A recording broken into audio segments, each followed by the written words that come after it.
Jaz verjamem, da vsi veste, da so tri glavne značilnosti, oziroma da ste, če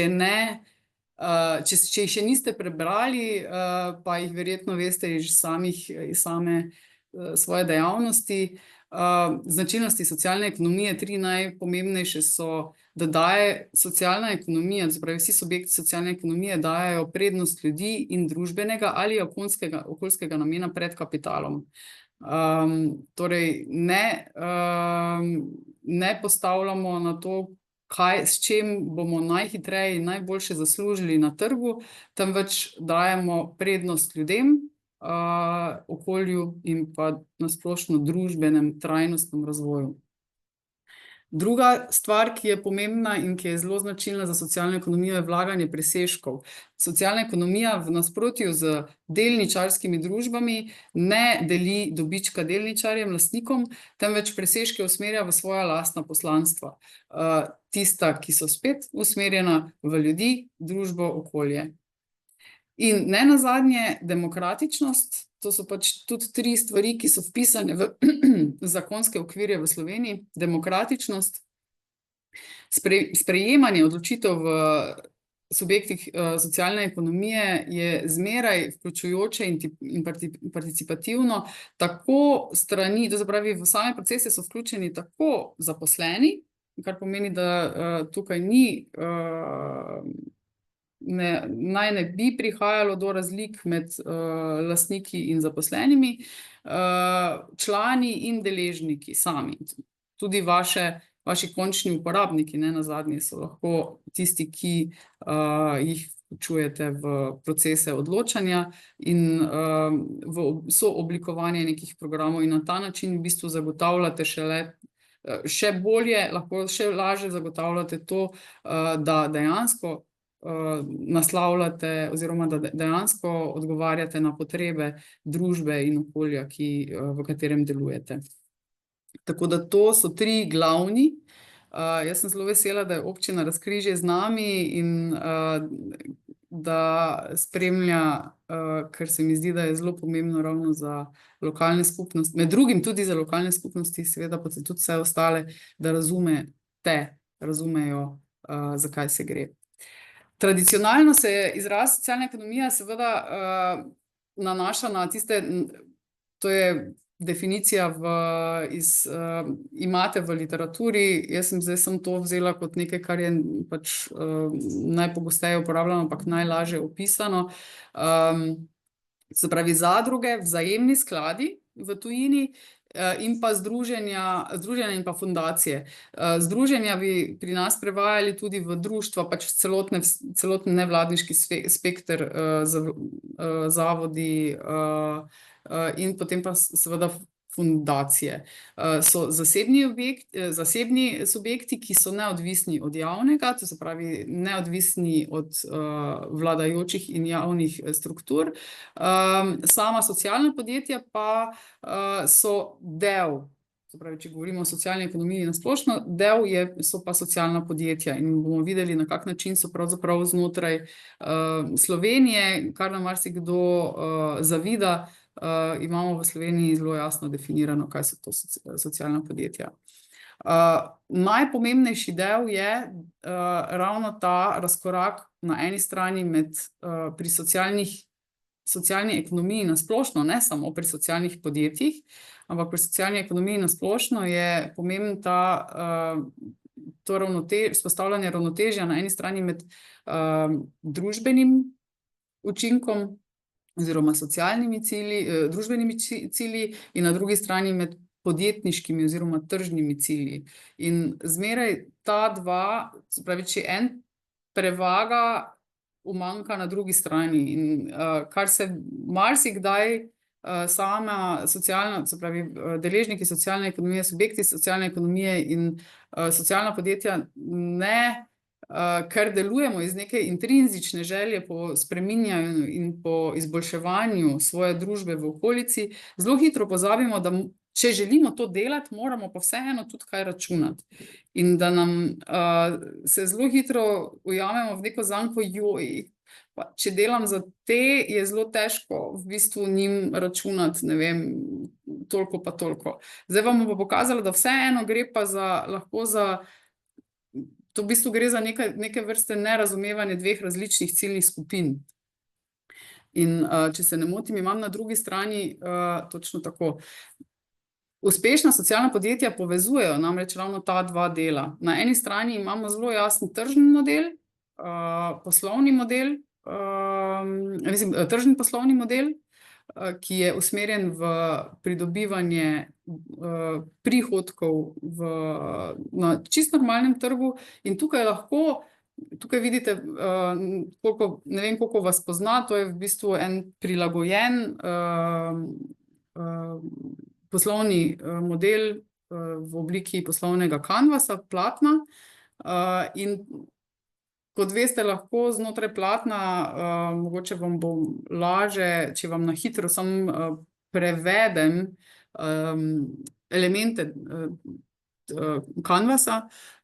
Gre za, se pravi, ključna partnerstva, ključne aktivnosti in ključne vire na levi strani, v sredini je glavna vrednost ponudbe, na desni strani imamo pa vse naše odnose tako z kupci, kot pravzaprav potem tudi že skoraj da partnerji, ker bi se lahko ta cel zapeljal še malo, se povezal, ta čist levi in čist desni del bi se pravzaprav lahko se v enem trenutku celo malo povezujeta, in pa kanali, s katerimi sporočamo. Spodaj je temelj, je v bistvu zelo, rečemo temu, finančni del, kakšni so stroški in pa kakšni so tudi prihodki. In kar je pomembno, tukaj je označeno imate moder in pa oranžni sliko, se pravi modra slika, modra shema predstavlja tržni poslovni model, korake tržnega poslovnega modela, ki ga boste nagovarjali drugim, se pravi tržni model lahko prodajate drugim ciljnim skupinam, imate čisto druge kupce, kot pa pri oranžnem, kjer imate pa spet verjetno čisto, mogoče najlažje to na primeru predstavim, na primer, verjetno vam je znana Violina, jaz mislim, da še obstaja, to se pravi, je invalidsko podjetje, ki ima hkrati restavracijo, in njihov tržni model je pravzaprav prodajanje svoje storitve, kosil, prehrane končnim kupcem. Njihov netržni model je pa, se pravi, ta impact, družbeni učinek, je pa pravzaprav njihova ponudba vrednosti svojim zaposlenim. In marsikdaj, to bomo šli v 4.4. z veseljem tudi malo v podrobnosti, marsikdaj se ta dva učinka pravzaprav tržni učinek in pa družbeni učinek pravzaprav ne komunicirata istim skupinam in istim partnerjem. Družbeni učinek komuniciraš seveda našim financerjem, tistim, ki nas podpirajo, marsikdaj pa mogoče je fajn, da tudi tisti, ki kupi tisto kosilo v Violini, ve, kdo ga je pripravil, in zaradi tega lažje kupi ali pa še raje hodi tja, ker je pač ozaveščen. Ne bomo šli zdaj v detajle, mogoče samo razlika med komercialnim in pa med socialno ekonomijo in pa navadnim komercialnim, gre v bistvu, da za moje pojme največja razlika je, da gre pri socialni ekonomiji za povečevanje in maksimiranje učinka, medtem ko pri tradicionalni gre za optimizacijo in ekonomijo večanja obsega. In s tem pravzaprav čisto logično v trenutnem času, v vedno večji potrebi po trajnosti, bodo morale pravzaprav socialno oziroma družbene učinke socialna ekonomija, po principih socialne ekonomije bojo morali tudi tradicionalna podjetja počasi delovati. To poznamo že v tistih primerih, ko Ja, so od podjetij zahtevani standardi okoljski, ki jih bojo morali po novem tudi verjetno kmalu poročati.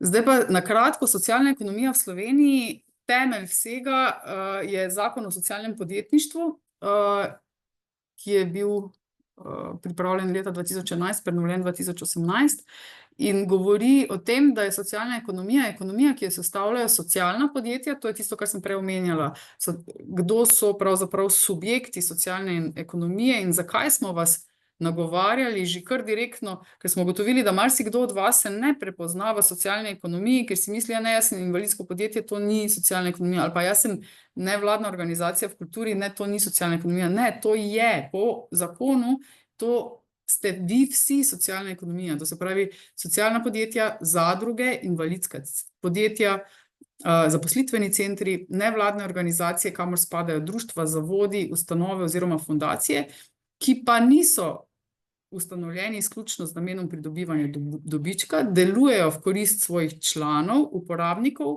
in širše skupnosti in proizvajajo tržne oziroma netržne proizvode ter storitve.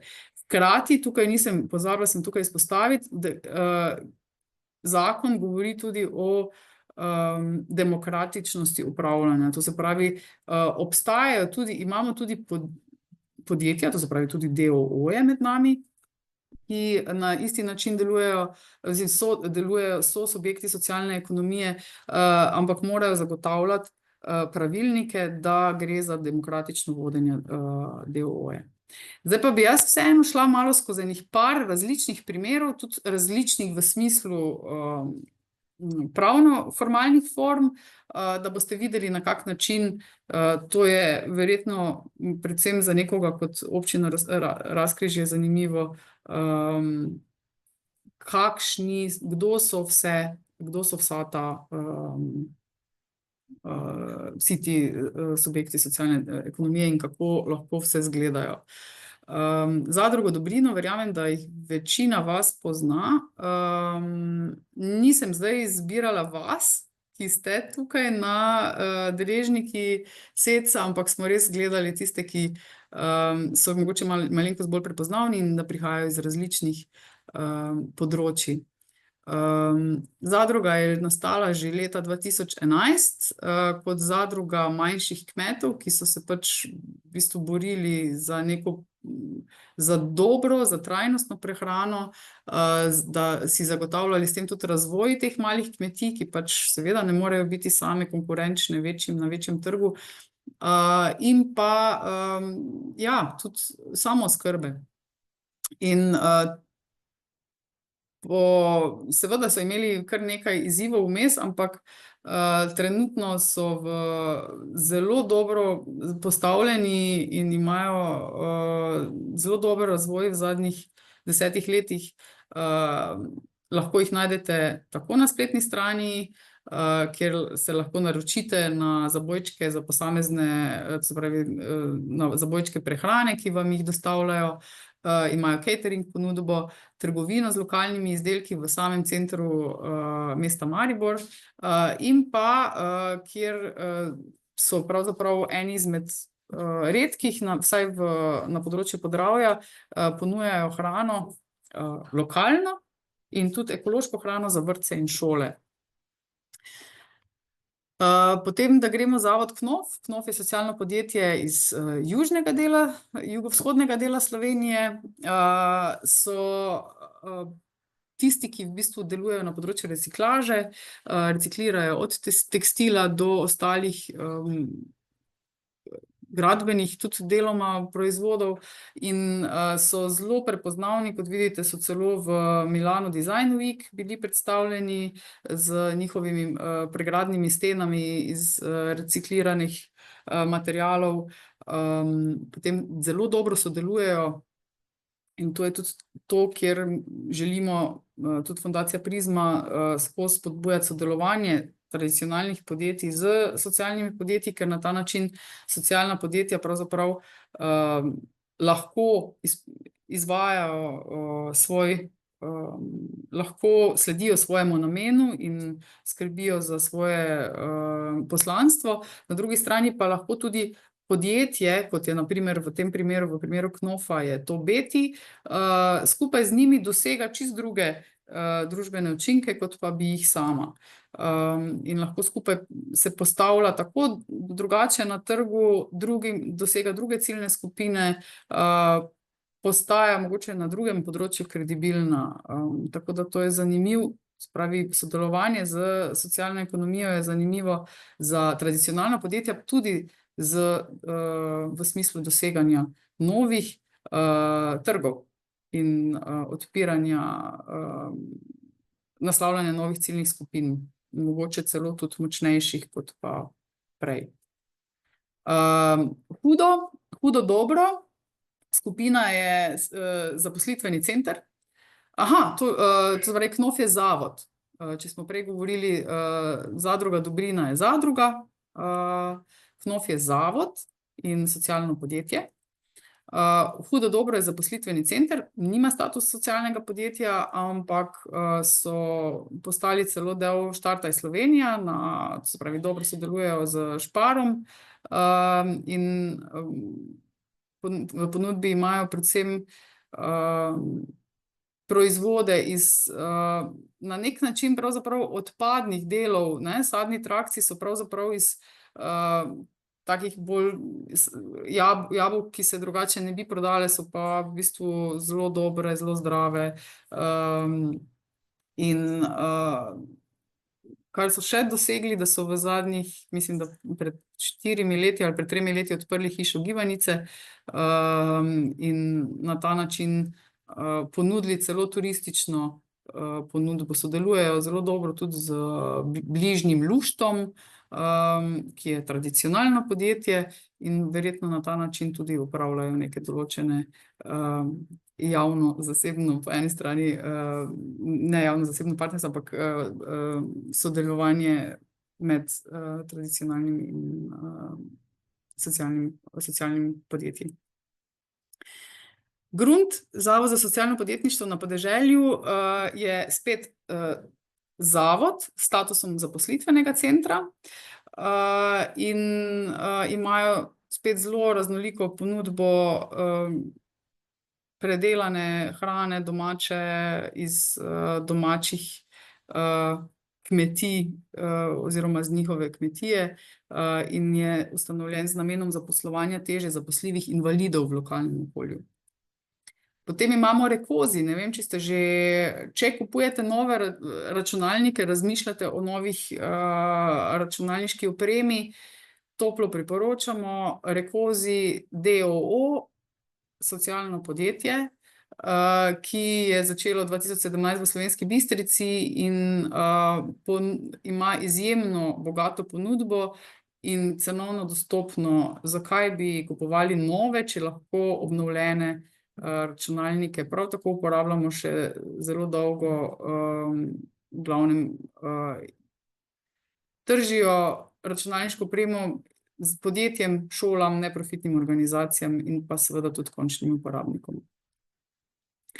Želva, v invalidskem podjetju Želva, ki je tudi prepoznan kot primer dobre prakse, trajnostno naravnane socialne ekonomije, imajo s pomočjo, oni so pa invalidsko podjetje, tudi d. o. o., imajo s pomočjo njihovih varovancev možnost opravljanja storitve, kot so vrtnarstvo, komunala, čiščenje, mizarska delavnica, pralnica, šivalnica in mnogo drugih. Jaz mislim, da je to zdaj bil verjetno nek pregled, ki je zaobjel vsaj nekaj takih, ogromno je primerov v Sloveniji. Tako kot sem rekla, tudi če se še zdaj vseeno vrnem nazaj na socialno ekonomijo, to se pravi Zakon o socialnem podjetništvu. Ja, to je en temelj, ampak kot ste videli, vsi ostali, seveda pa morajo vsi ti pravni subjekti, ki so ali podjetja, ali zaposlitveni centri, ali nevladne organizacije, pa spoštovati pač vse zakone, ki so nadrejeni njihovem področju, ali pa ne vem, Zakon o društvih, Zakon o zavodih, to se pravi, ja, socialno podjetništvo na eni strani, na drugi strani pa je treba seveda upoštevati vse ostale zakone in na ta način zagotavljati pravne okvirje, kot so predvideni. Zdaj pa imam en kratek, tako malo, mislim, če se vam je, bomo 5 minut, če se vam je 5 minut pogledati, jaz upam, da bomo lahko, bom jaz zdaj tu stop share, pa bom šla raje v šeranje, samo sekunda. Pa bom šla v šeranje kar direktno, ponavadi je laže.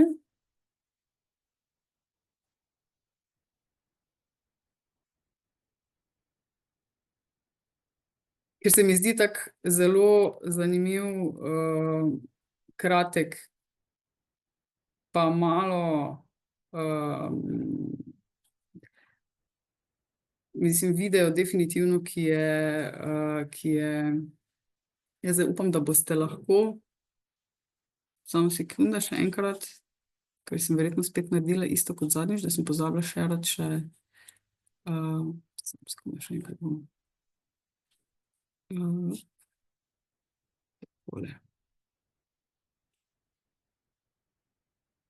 Pa upam, da boste slišali, če mi boste javili, ne, če slišite.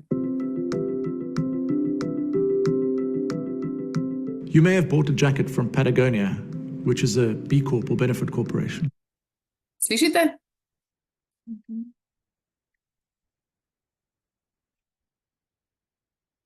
You may have bought a coffee from your local bakery that was employing people with disabilities.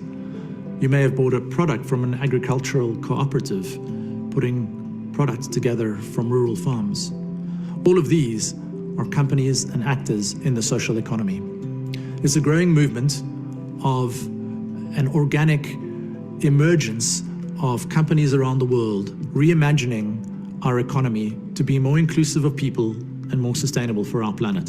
The social economy hits the sweet spot between doing good and doing business. This has emerged from the bottom up. It's emerged from young people getting together, creating new business models. It's emerged from people who've been excluded from the formal economy, recognizing there is a different way of providing means and services for their own communities. But it needs political recognition, it needs investment and infrastructure.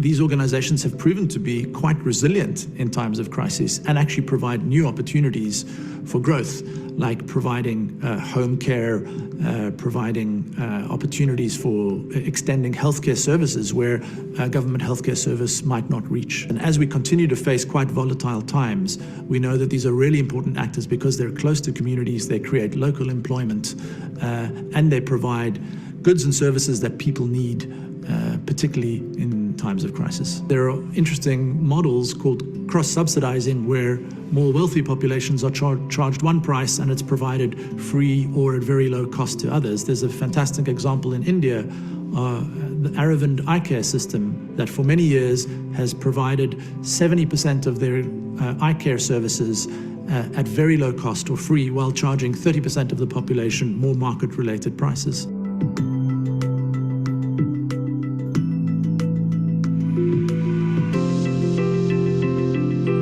So some have put in a profit cap beyond which they wouldn't distribute further profits to shareholders or to the directors of the company.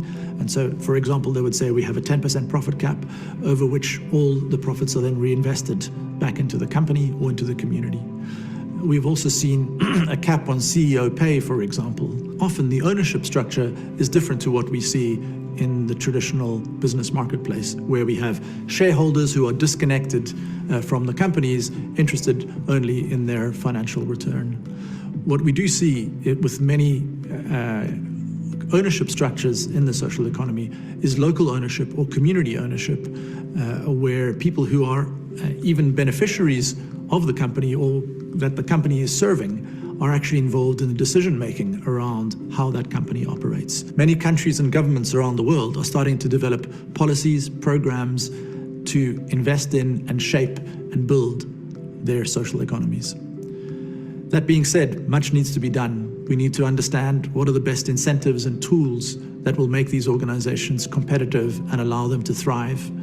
We need funding and investment and the kinds of capital like impact investing and other kinds of capital that are interested in sustainability and social inclusion as well as economic returns over the long term. As consumers, there's something we can all do. We can be more mindful from movements like the fair trade movement increasingly now to look at things like B corporations and other ways that we can start to determine how our purchasing power can actually help the planet and people around the world.